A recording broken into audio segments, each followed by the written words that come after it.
This is a video on Richard Green as a person. And it's about one particular aspect of me that gives me immense power and immense trouble in the same aspect.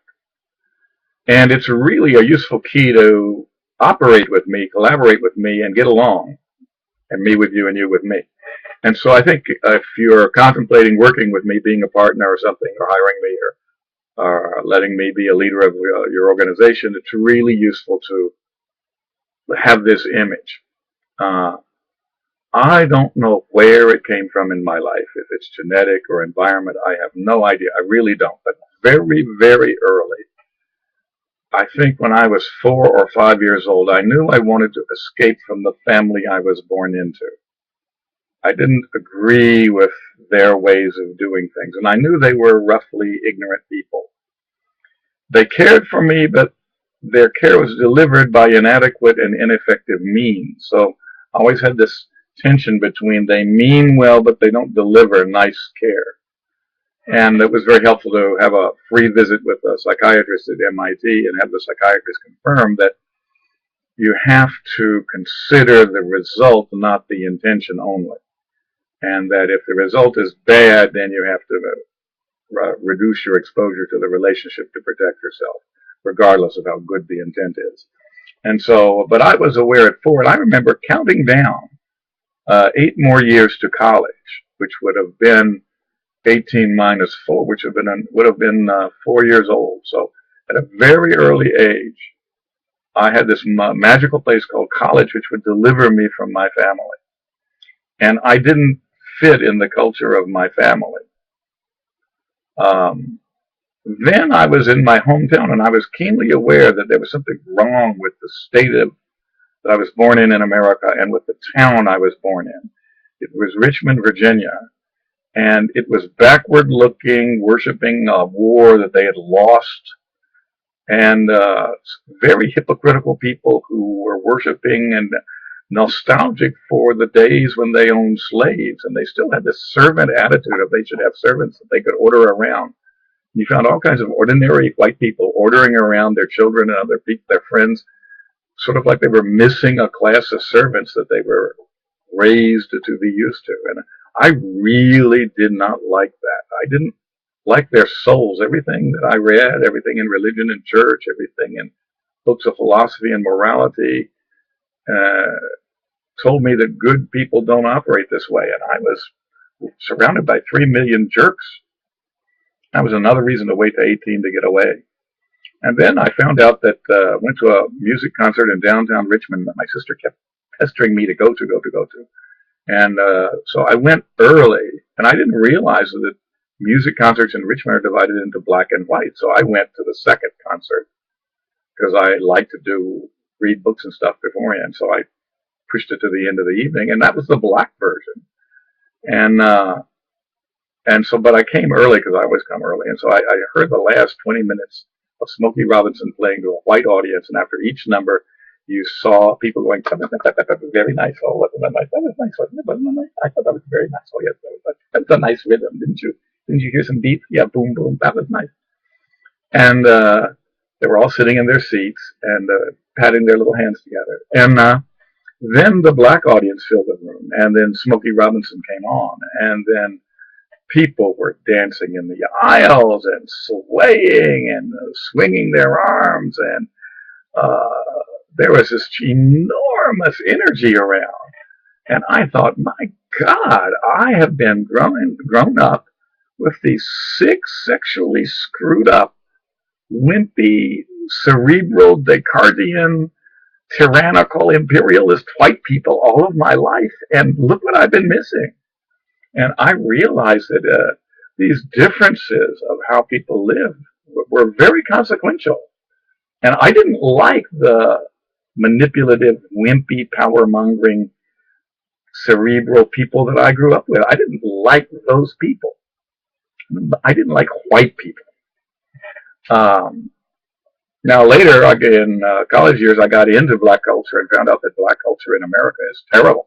So I didn't like black culture in America very much at all. But then I got into MIT and found out it was not as smart a place as I thought it was. And I had worked really hard to get in there. So I was disappointed because I had earned my place there, God darn it. And I was paying a lot of money for tuition, and the computer science people were idiots. The faculty were dull people.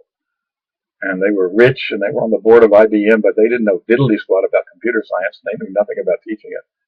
And God, they were really demoralizing. And here I'd come for computer science there, and the faculty were awful. Fortunately, there were graduate students in a place called Project Mac using DEC equipment, not IBM, who were doing real thinking, studying how the mind works and trying to get software to do that using a programming language called Lisp. And I spent 5 hours a night, maybe 8 hours most nights, for 5 years in the evening going to Project Mac and work helping out the graduate students who tolerated my work. We had 3 grades from the graduate students: shit, definite non-shit, that's the highest grade, and possible non-shit, which is the middle grade. And possible non-shit was hard to get from the graduate students, and most of the time they just looked at your code and threw it on their machine and looked at the results and said, shit, I can't use this, go away. And you try it again. And but once in a while you got a possible non-shit. I want to hate it, but I don't see anything immediate to hate about it. So I'm gonna have to look at this and find something to hate about it, because right now it doesn't look hateable. But I bet there's something terrible in it, and you made a mistake somewhere. And then a day later he would come back the next night and in a loud voice to the other graduates and say, hey, Green, believe it or not, that stuff you did for me yesterday was non-shit. And everybody applauded. Hey, Green did some non-shit. So I preferred the graduate students' grades to the APC stuff by the faculty. But so there was this culture of the faculty which made them out of date, pompous, hiding behind math because they couldn't really explain things. And these bright graduate students, I felt smarter than the faculty, and gave me, except for about 8 faculty in the 4 years who were really superb: Arthur Maddock, Nathan Sivan, Noam Chomsky. They were superb, but there were 8 of them. But the computer science faculty were just a dismal mess and a waste of money. And many of the worst of them that were there then are still there. I mean, Deadwood tends to stay, doesn't it? So it was a overly male culture my freshman year. I really struggled to have good grades, but I did have really good grades at the end of my freshman year, and 55 points above class average in my hardest subjects, all of them. And so I really got how to get good grades there. And I realized that the male culture of competition and ranking and status, and my math is more complicated than your math, all of that adolescent stuff got in the way of real thought and thought quality. And I lost respect for it because I learned how to play the game and win. But I didn't respect the game anymore. And I said, I'm going to go after serious education. What's the hardest, most difficult kind of thinking that you can do in any college, in any part of any college? Where is it? At MIT, Harvard, or Wellesley, all of which I had access to. And who thinks the best, and find out where they are. And I found out Wellesley courses were harder than MIT courses in a very, very different way than MIT courses are hard. And I was really good at math, so MIT courses were kind of trivial. If you're really good at math, MIT courses have very little thinking in them, actually, because so many of the professors are hiding behind equations. And when you ask a question, they throw a formula on the board because they can't tell you the answer as a concept. And the answer is not in the math. The math is almost inevitably a way to avoid thinking, just as Lord Maynard Keynes said. And so, all of my life it's been the same way. I've been effective in these places, but a good deal of my effectiveness comes because I demystify what's worshipped there. And I go into these places, I just don't worship what everyone around me worships. And it scares people, it alarms people. Girlfriends have bumped into me, and I don't worship maleness. I was born a male, I'm supposed to be male, but I see a lot of bad things that maleness does in history and in businesses, and a lot of fake things. Men are always looking vertically how to be above other men rather than doing the job and helping customers. And when I hired employees as a manager, I was astonished at how the female employees were much better at doing the work than the males were. The men were always trying to be better than each other, get promoted and crap. And hey, mommy, look at me, I'm great. Hey, mommy, look at me. And I said, mommy doesn't want to look at you. Mommy wants the customer to be happy or he gets fired. So please go pay attention to the customer and don't get praise from mommy today. But the men didn't do that. They always wanted mommy to tell them how wonderful they were, as if they had some, just like the books say, because they didn't make babies, they have insecurity all their life. But I found that, I used to hire 50-50 male and female, and it drifted to a 90-10, 90% female and 10% male, because the women kept their promises. And if I have a reliable person who keeps promises, even if they're not a genius, I can change the world with 10 of them. But you give me 10 geniuses who are unreliable, I can get nothing done with them. So this trait that I'm talking about in Richard Green, which if you're going to work with him, you have to be unafraid of and comfortable with, is that if he's a professor, he's going to constantly be operating as if professors are dangerous, flawed things.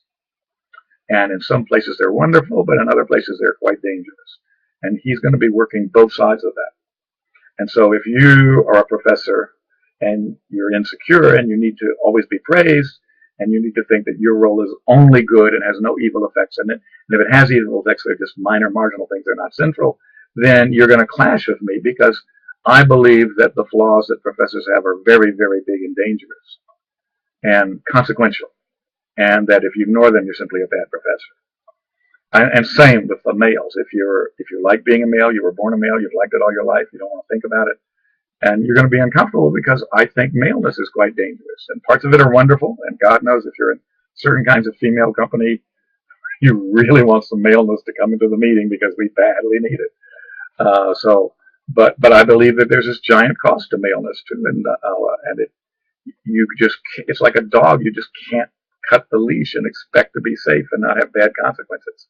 So, and if you're American and you're working with me, you've got to understand that I, as an everyday operating reality, have tremendous maps of horrible things that are unconsciously there in almost every American that you have to watch out for.